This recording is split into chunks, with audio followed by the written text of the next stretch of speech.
Hello to all my divine soul family.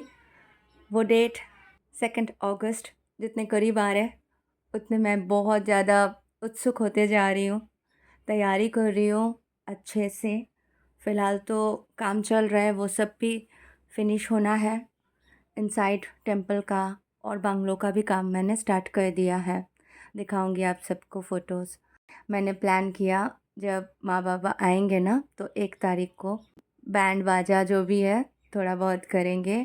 बाबा के जो मूर्ति रहेंगे ना उसमें फूलों का सेहरा बांधेंगे और माँ के फेस को चुनरी से ढक देंगे और फूलों की बारिश करते हुए माँ बाबा को भ्राता गणेश और कार्तिकेय भैया के छोटे छोटे मूर्ति बनाए हुए हैं उसमें।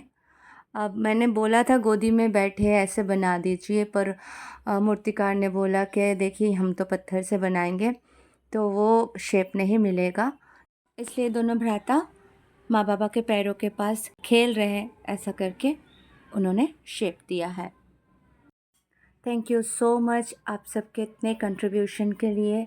आप सब दिल से जो बन पड़ रहे हैं आप करते जा रहे हो non stop. Thank you thank you thank you so much.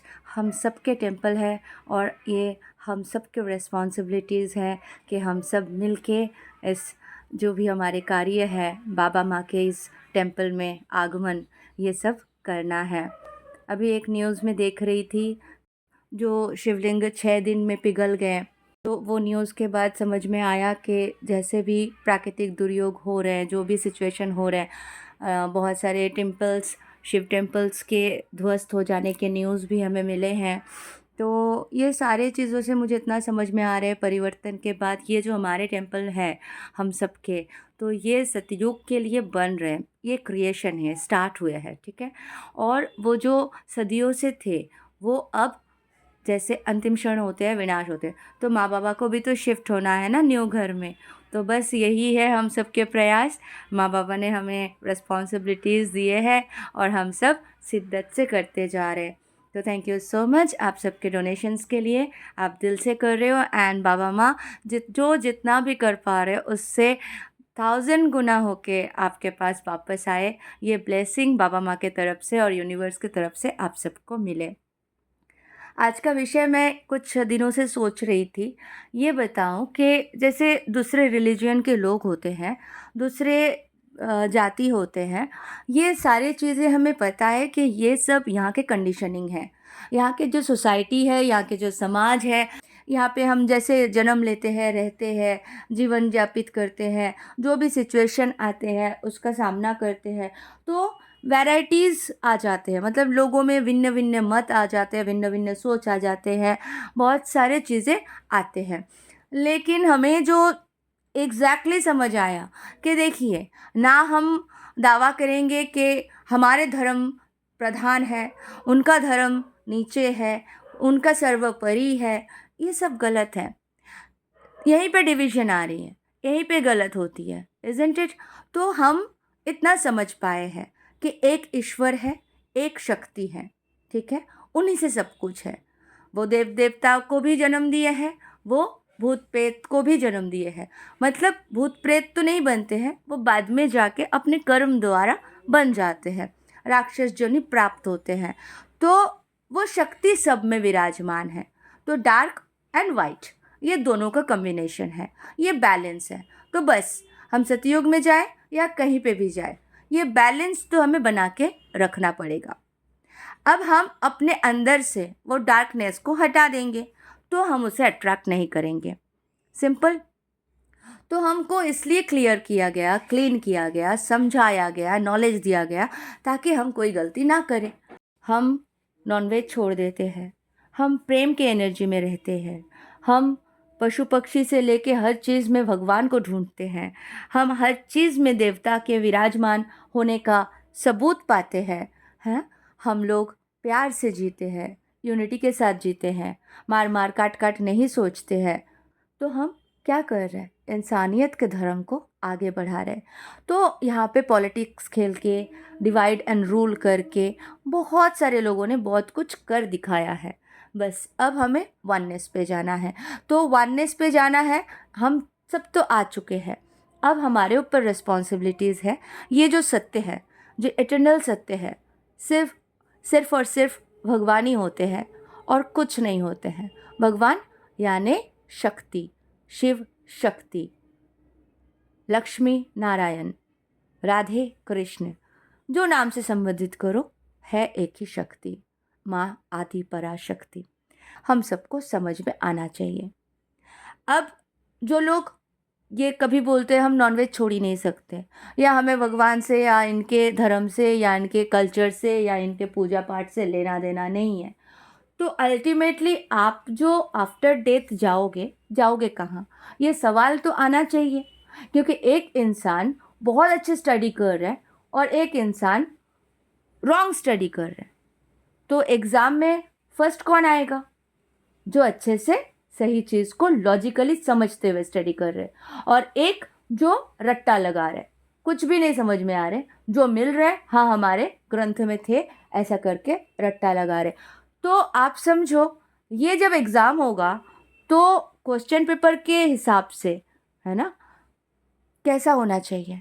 जो रट्टा लगा के समझेंगे ही नहीं, बस लिख के आएंगे, और एक बहुत सही से पढ़ाई करेंगे और समझदारी से लिख के आएंगे, तो मार्क्स। समझदार हो आप। यही इसी तरीके से चलते हैं यूनिवर्स। पढ़ाई हमें करना हो रहा है, एग्ज़ाम हमें देना हो रहा है। तो इसी तरीके से जैसे जो लोग नॉनवेज वगैरह खाते हैं, अट्रैक्ट करते हैं, वो क्या करते हैं? जो नकारात्मक ऊर्जाएं हैं, जो नेगेटिव आत्माएं हैं, उनको अट्रैक्ट करते हैं। कहते हैं ना कि खुले बाल रख के मत जाना, शाम के टाइम पे नॉनवेज वगैरह लेके मत जाना, खाते हुए बाहर मत जाना। पुराने ज़माने में सब लोग कहते थे, दादी नानी। तो आज ये सब नॉर्मल हो गया, कोई बात नहीं, हम करते हैं, हम खाते हैं, हम पीते हैं। लेकिन उन्हीं के साथ बहुत ज़्यादा डिस्टर्बेंस होते हैं। उन्हीं के साथ ये सारे नकारात्मक शक्तियाँ उनके शरीर में, उनके घर में प्रवेश कर जाते हैं और साथ रहते हैं और परेशान करके रखते हैं। तो इसीलिए हमारे जो रिचुअल्स हैं ये सारे साइंटिफिक हैं। जैसे हम दिया जलाते हैं, अग्नि प्रज्वलित करते हैं, तो नकारात्मक चीज़ें वहाँ से निकल जाते हैं, रह नहीं पाते हैं। दूसरा, हमारे हनुमान चालीसा का पाठ सबसे शक्तिशाली पाठ, और भूत पिशाच निकट नहीं आवे, महावीर जब नाम सुनावे।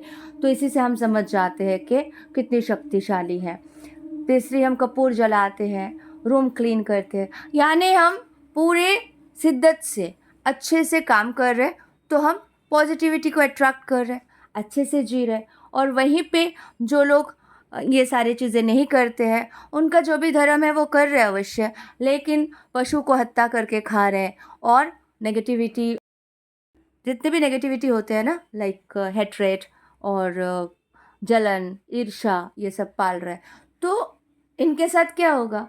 ये उसी जोनी को अट्रैक्ट करेंगे आफ्टर डेथ भी, यानी भूत पिशाच राक्षस, है ना, और वो भटकते रहेंगे।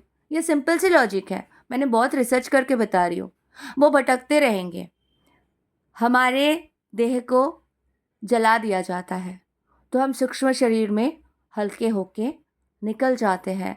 हमारे पूर्वज हमें लेने आते हैं, या तो हमें स्वयं नारायण या शिव पिता, माँ आदि पराशक्ति, या जिसके जो गुरु होते हैं वो लेने आते हैं और हमें पथ दिखा के, रास्ता दिखा के लेके जाते हैं।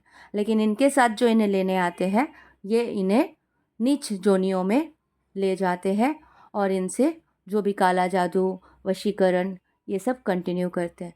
इसलिए कहते हैं ना, भटकती हुई आत्माएं। इसीलिए किसी और का रटे रटाए चीज़ों को ना समझे, ना सुने, लॉजिकल माइंड से यहाँ पे प्रश्न करे, परमात्मा से कनेक्ट करे, सही पोथी ग्रंथ अवश्य पढ़े, पुराण, उपनिषद, भगवत गीता तो अवश्य जाने, पढ़े, समझे और डिकोड करे। अच्छे गुरुज़ को सुने जो सही है, पाखंडी नहीं। बहुत नॉलेजेबल गुरुज़ होते हैं, उनको सुने, समझे। जब आपके कॉन्शियसनेस लेवल हाई पे रहते हैं तो आप सब कुछ एक्सेप्ट करने लायक होते हो। इसलिए कहते हैं, बस पॉजिटिविटी को अट्रैक्ट करना है तो शिव बाबा के पद चिन्ह पर चले, भोले रहे, प्यार से रहे। लेकिन कोई गलत करने आए तो त्रिशूल अवश्य उठाए और सबसे प्रेम करें। यही चीज़ अगर अपने अंदर उतार लेंगे तो आप कह सकते हैं शिवोहम शिवोहम शिवानंद स्वरूप हम। Thank you so much. आशा करती हूँ आप सबको कुछ समझ में आया। बस इसी तरह से आगे बढ़े, प्रेम बांटते रहे और बहुत बहुत बहुत एंजॉय करें, खुश रहे। Love you all, God bless you all.